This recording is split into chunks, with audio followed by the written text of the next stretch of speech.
Assalamualaikum warahmatullahi wabarakatuh. Salam sejahtera untuk kita semua. Selamat datang kembali di mata kuliah Bahasa Indonesia. Kali ini kita akan berdiskusi mengenai menulis karya ilmiah.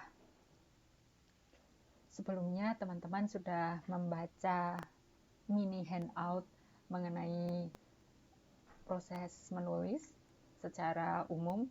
Nah, di kesempatan kali ini saya akan mengajak teman-teman untuk berdiskusi bersama mengenai langkah-langkah dalam menulis.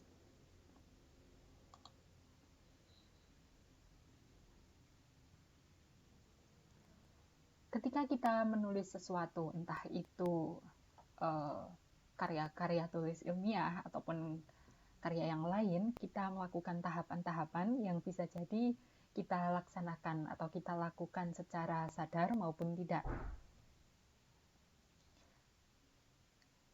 Biasanya yang teman-teman lakukan pertama adalah menulis kerangka, kemudian baru mengembangkannya menjadi sebuah paragraf yang utuh. Tetapi jika kita ingin hasil tulisan kita yang lebih terjaga keakurasiannya, apalagi ketika kita menulis karya ilmiah begitu, ada langkah-langkah yang bisa kita lakukan untuk menjaga kualitas tulisan kita. Langkah-langkah ini merupakan tahapan menulis yang bisa jadi sudah kita biasa lakukan, atau barangkali ada beberapa bagian yang kita lewati dan tidak kita lakukan. Ada 5 tahapan setidaknya. Yang pertama adalah tahapan pra-menulis, kemudian tahapan penyusunan draft, kemudian ada tahapan pengembangan paragraf atau menulis itu sendiri. Yang keempat ada tahap review dan revisi atau reviewing and revising, dan yang terakhir rewriting atau penulisan kembali. Mari kita bahas satu persatu. Tahap yang pertama adalah tahap pra-menulis. Tahapan-tahapan menulis di sini bisa dilakukan untuk semua kegiatan menulis ya, terutama kegiatan menulis ilmiah. Misalnya ketika teman-teman semester 5 sudah diminta untuk menyusun proposal, ketika teman-teman menyusun proposal, teman-teman sudah bisa menerapkan tahapan pra-menulis ini dan tahapan-tahapan lain yang nanti mengikuti. Yang pertama, otomatis kita harus memilih topik terlebih dahulu. Topik ini bisa jadi sudah ditentukan oleh dosen. Jika tugas menulis itu merupakan tugas yang sudah diberikan oleh dosen dan dibatasi topik-topiknya, terkadang ketika kita mengikuti sebuah mata kuliah, kita diminta untuk menyusun makalah begitu, kemudian sudah diberi topik. Kalaupun kita tidak diberi topik oleh dosen, otomatis kita punya pekerjaan tambahan, yakni untuk mencari dan memilih topik sendiri. Bagaimana cara untuk memilih topik? Memilih topik, kemudian menemukan topik. Kalau untuk tugas akhir kuliah ya, skripsi dalam hal ini, ketika teman-teman hendak menyusun proposal penelitian, tentunya teman-teman memiliki keinginan agar proposal tersebut bisa dilaksanakan di penelitian.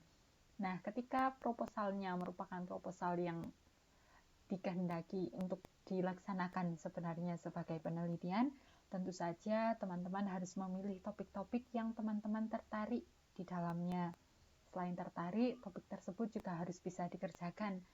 Jangan sampai teman-teman memilih topik yang teman-teman sangat tertarik tetapi tidak bisa dikerjakan atau tidak memiliki belum ada referensi yang cukup untuk bisa melakukan penelitian tersebut. Setelah memilih topik, teman-teman bisa beralih ke pengumpulan ide.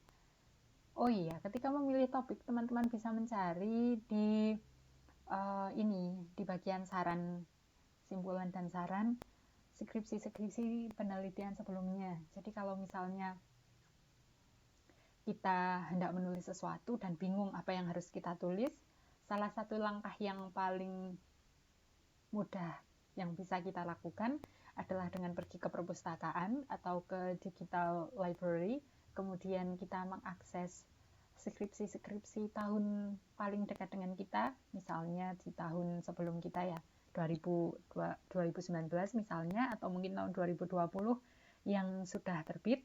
Kemudian di sana biasanya di bagian akhir itu ada simpulan dan saran. Nah, di bagian saran tersebut biasanya ada saran untuk peneliti selanjutnya, atau ada hal-hal lain yang belum sempat diteliti oleh peneliti tersebut atau oleh mahasiswa tersebut, tetapi bisa dikembangkan. Nah, kita bisa memilih untuk menggunakan memilih topik dari hal-hal yang disarankan tersebut.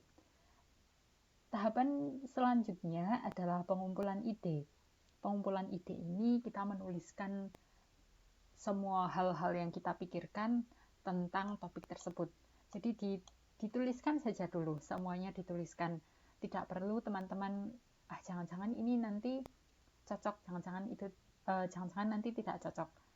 Dalam tahapan pramenulis, ketika kita sedang mengumpulkan ide, bagaimanapun ide itu merupakan ide yang bagus, terlepas apakah itu nanti masuk ke dalam kerangka tulisan yang ingin kita sampaikan, apakah itu sesuai dengan gagasan yang akan kita sampaikan ataukah tidak. Tetapi jika ada ide-ide yang masuk, alangkah baiknya jika ide-ide tersebut dikumpulkan terlebih dahulu. Misalnya teman-teman tulis semua ide-idenya. Baru setelah itu kita melakukan organisasi. Pada tahapan organisasi ini, kita menentukan ide yang akan digunakan pada paragraf. Misalnya ketika teman-teman tadi sudah mendapatkan katakanlah 4 ide. Ide pertama, ide kedua, ide ketiga, ide keempat. Ini kan tadi bisa jadi karena ide-ide ini yang teman-teman tulis itu merupakan ide yang teman-teman dapatkan ketika teman-teman berpikir, bisa jadi ide-idenya adalah ide-ide yang loncat-loncat. Nah, di tahapan organisasi ini, teman-teman mensortir atau mengurutkan kira-kira ide yang mana atau gagasan yang mana, pokok pikiran yang mana yang cocok untuk mengisi paragraf pertama, kemudian mana ide atau gagasan yang cocok untuk menduduki paragraf kedua, dan seterusnya sampai pada paragraf terakhir. Misalnya teman-teman suatu saat menemukan deadlock, tidak tahu apa lagi yang akan teman-teman tulis, kita punya cara kedua. Cara kedua ini adalah dengan menentukan terlebih dahulu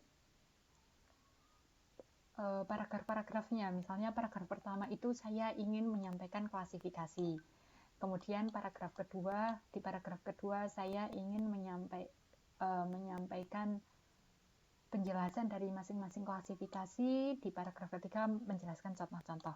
Itu boleh juga ketika teman-teman merasa kesulitan atau menemukan kebuntuan, saya tidak punya ide sama sekali, ini apa yang harus saya bicarakan, kita bisa mencari sebuah artikel atau tulisan lain, kemudian kita lihat inti-inti dari tiap paragrafnya itu apa, baru kemudian kita alihkan dengan menggunakan topik kita sendiri.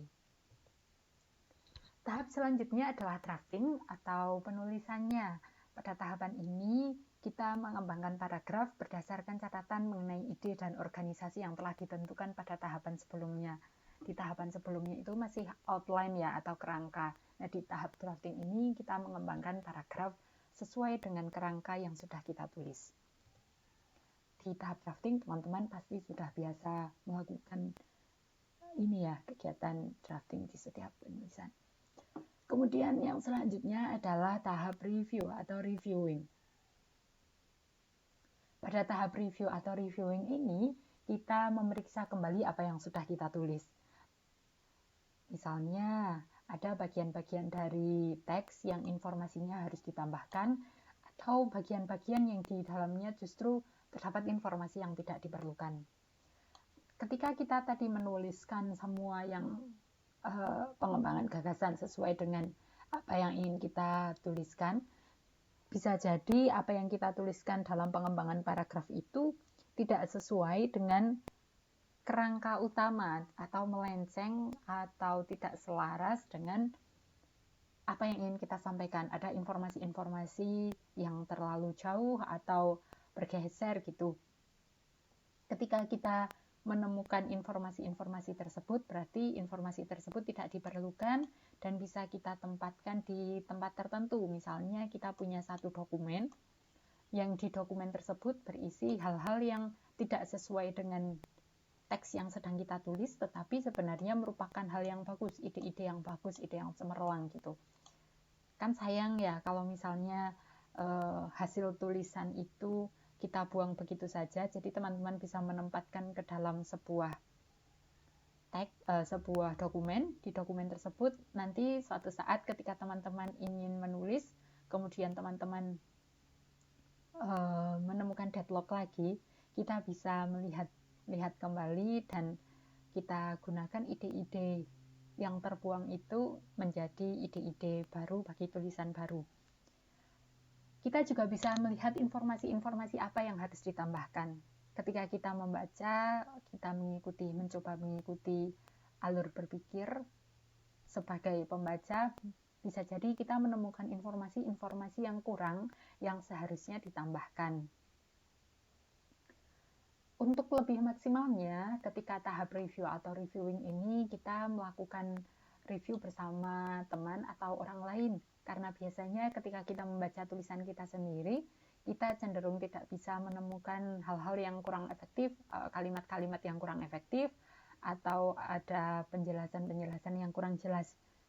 Dan kita tidak bisa objektif, sehingga kita membutuhkan opini dan pendapat dari orang lain. Teman-teman bisa bertukar dengan teman yang lain untuk saling membaca draft masing-masing sebelum teman-teman mengumpulkan atau menyampaikan draft tersebut kepada pembimbing atau mengumpulkannya ketika teman-teman ada tugas. Kemudian setelah kita melakukan review, sudah diketahui bagian-bagian apa yang harus ditambahkan atau informasi-informasi apa yang sebenarnya tidak perlu atau ada struktur yang tidak sesuai, kita melakukan revisi.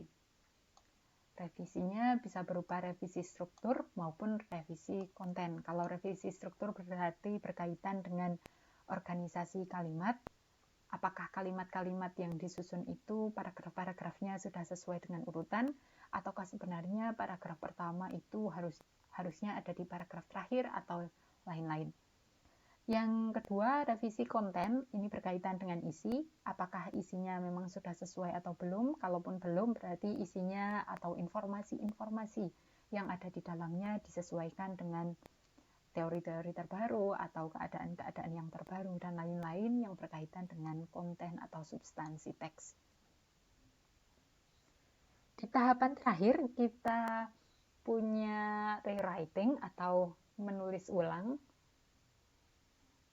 Kita tadi sudah tahu struktur dan isi apa saja yang perlu diperbaiki, kemudian kita perbaiki, menulis kembali dan menyusun perbaikan pada struktur maupun isi dari teks tersebut, termasuk kita melakukan pengecekan tanda baca, apakah teks yang kita tulis itu artikel, penggunaan tanda baca, ejaan, dan lain-lain sudah tepat.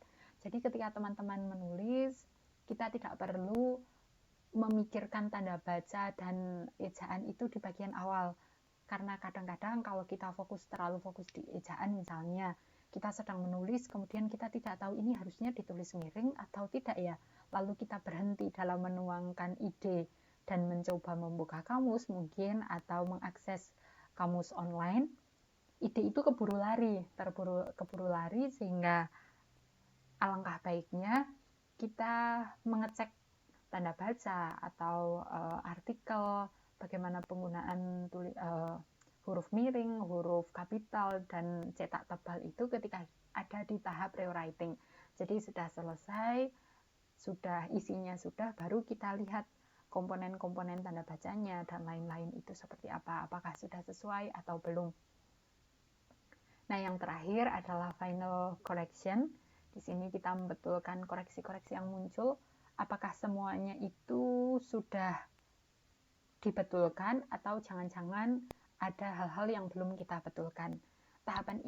ketiga tahapan ini cukup penting untuk kita lakukan ketika nanti kita menyusun proposal maupun laporan hasil penelitian, dalam hal ini skripsi. Ketika kita menyusun skripsi, jangan sampai skripsi yang kita kerjakan selama beberapa hari itu, biasanya misalnya bab 1 berapa hari atau berapa minggu gitu ya, terganjal hanya karena persoalan tanda baca atau ejaan atau penulisan yang tidak tepat ketika sampai di depan dosen. Jadi